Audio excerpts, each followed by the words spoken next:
அதே நேரத்தில் சமாதான காலத்தில் பரவலாக இனவாதம் பேசப்பட்ட ஒரு காலப்பகுதி உங்களுடைய பிரிவுக்கு பிறகு 2004 காலப்பகுதியில் ஒரு பாராளுமன்ற தேர்தலும் வந்திருந்தது. அதே நேரத்தில் எல்லோரும் கூறினார்கள், பொதுவாக பெரும்பான்மை கட்சிகள் எல்லாம் கூறியது நாட்டின் இறைமை பாதிக்கப்பட்டிருக்கிறது, அதிகளவான நிலப்பரப்பு LTTக்கு எழுதி கொடுக்கப்பட்டிருக்கிறது என்றெல்லாம் இனவாதம் பேசியிருந்தார்கள் அப்போது ஐக்கிய தேசிய கட்சிக்கு எதிராக. அதே சந்தர்ப்பத்தில் இந்த சமாதான ஒப்பந்தம் காரணமாக LTT இயக்கம் பலமடைந்தது என்பது இவர்களுடைய கருத்து. ஆனால் LTT இயக்கம் இந்த சமாதான ஒப்பந்தத்தின் காரணமாக பலவீனமடைந்தது என்பது LTT இயக்க உறுப்பினர்கள் ஒரு கருத்தாக இருந்ததாகவும், அதனால் தான் இந்த ரணிலுடைய வியூகத்தை முறியடிக்க வேண்டும் என்பதற்காக 2005 தேர்தலில் அவரை தோற்கடிக்க வேண்டும் என்று பிரபாகரன் தீர்மானித்ததாகவும் கூறப்படுகிறது. இதனை நீங்கள் ஏற்றுக்கொள்கிறீர்களா? உண்மையில் சமாதான காலத்தில் LTT இயக்கம் பலமாக இருந்ததா, பலவீனமாக இருந்ததா? இல்லை, சமாதான காலத்தில் உண்மையிலே பலமாக இருந்து கொண்டு தான் நாங்கள் பேச்சுவார்த்தை நடத்தினோம். அதை அந்த பேச்சுவார்த்தை அந்த காலப்பகுதியை ஏனென்றால் அந்த சூழ்நிலை உங்களுடைய கேள்வி எனக்கு சரியாக விளங்குகின்றது. அவை பலமாக இருந்து கொண்டு பேச்சுவார்த்தை நடந்து கொண்டு இருந்தாலும் அந்த பேச்சுவார்த்தையில் ஏற்பட்ட முரண்பாட்டின் காரணமாக விடுதலை புலி இயக்கம் பலவீனம் அடைகின்றது. ஏனென்றால் எனது பிரிவு ஒரு காரணம். அனைவரும் கேட்பார்கள், விடுதலை புலி இயக்கத்தை நீங்கள் காட்டி கொடுத்திருக்கின்றீர்கள், உங்களால் தான் விடுதலை புலி இயக்கம் தோற்றது. விடுதலை புலி இயக்கம் தோற்றதுக்கு நான் காரணமாக இருப்பதாக இருந்தால் எங்களுடைய போர் வீரர்களின் திறமை இல்லாமல் போனது ஒரு காரணமாக இருக்கலாம்.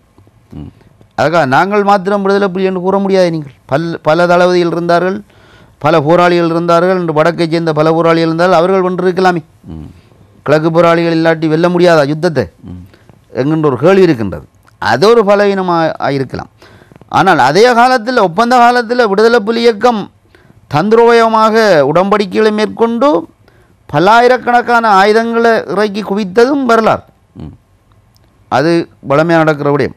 அதையும் செய்தது. அதே நேரத்தில் இலங்கை அரசாங்கம் என்னத்தை பார்த்தது என்றால், அதாவது இன்டர்நேஷ்னல் சேஃப்டி நெட், உலக வலைப்பின்னல் என்கின்ற ஒரு விடயத்திற்குள் விடுதலை புலி இயக்கத்தை கொண்டு நுழைத்து விடுதலை புலி இயக்கத்தின் அரசியல் பலத்தை உடைக்க வேண்டும் என்கின்ற ஒரு தந்திரோபாயத்தை அப்போது அவர்கள் மேற்கொண்டார்கள். அதை விடுதலை புலி இயக்கமும் புரிந்திருந்தது. அதில் பிரதமருடைய பங்கு இருந்ததா? பிரதமருடைய பங்கு இருந்ததாக உங்களுக்கு தெரியும். இப்போ நீங்கள் இந்த முகப்பு பக்கம்னு சொல்லப்படுகிற இந்த ஃபேஸ்புக்கில் பார்க்கலாம். அன்னம்பாலசிங்கன் நல்ல ஒரு உரை ஒன்று ஆற்றிருக்கார். அவர் சொல்லுவார், எப்படியண்டா மஹிந்த ராஜபக்ச பரவாயில்ல, அவனோட ஏதாவது நாம் செய்து கொள்ளலாம். அவரோட கதையில் சொல்கிறேன் நான், அவர் கதை பார்க்கலாம். அதே இடத்துல ரணில் என்பவர் ஒரு குள்ள நரி என்று சொல்லுவார் என்று பேசியிருந்தார். அவர் பேசினார். இதை நான் கூறின கருத்தாக நீங்கள் சொல்லக்கூடாது. அவை அந்த மாதிரியான ஒரு, அதாவது அந்த இது என்னன்னா இதில் முக்கிய காரணம் அந்த சந்தேக கண்ணோட்டங்கள். அதாவது விடுதலை புலி இயக்கம் இலங்கை அரசாங்கத்தை நம்புவதில்லை, இலங்கை அரசாங்கம் விடுதலை புலி இயக்கத்தை நம்புவதில்லை, அதே இதில் சர்வதேசங்கள் இரண்டு தரப்பை நம்புவதில்லை என்கின்ற சந்தேக கண்ணோட்டங்கள் தான் இவ்வாறான ஒரு பிரச்சனை காரணமாக இருந்தது ஒழிய இன்றும் இருக்கின்றது பிரச்சனை. நீங்கள் வருகின்ற பொழுது கூறுகிறேன், அவை அவ்வாறான சந்தேகங்கள் தீர்க்கப்படுகின்ற பொழுது இது ஒரு சிறந்த ஒரு இதாக வரலாம். ஆனால் பலவீனம் அடைந்தது என்பது உண்மையான ஒரு விடயம்தான். அதே நேரத்தில் அந்த யுத்த நிறுத்த காலத்தில் ஆயுத கப்பல்கள் வந்த பொழுது ரணிலுடைய இந்த சமாதான ஒப்பந்தத்தை உடைக்க வேண்டும் என்பதற்காக சந்திரிகா அம்மையார் கப்பல்கள் மீது தாக்குதல் நடத்துவதற்கான உத்தரவை விடுத்திருந்தார். ஆயுத கப்பல்கள் இல்லை, தாக்குதல் நடத்த முடியாது ஒப்பந்தத்தின் படி. அங்கான அவங்க தவறு விட்டுருந்தாங்க. என்ன காரணம் என்றால், அதுதான் நான் ஏற்கனவே உங்களுக்கு நான் கூறியிருந்தேன், அன்னம்பாலசிங்கம் என்பவர் உலகத்திலேயே ஒரு சிறந்த ராஜதந்திரி. ஒப்பந்தம் கைச்சாத்திடப்படுகின்ற பொழுது அவர் அதிலே ஒரு வசனத்தை கூறியிருந்தார், விடுதலை புலி இயக்கத்தில் இருந்த போராளிகள்லாம் கடின உழைப்பில் இருந்தார்கள், அவர்களை நாங்கள் சும்மா வைத்து கொண்டிருக்கலாது. அந்த ஒப்பந்தத்தை நீங்கள் திருப்பி எடுத்து பாருங்கள்.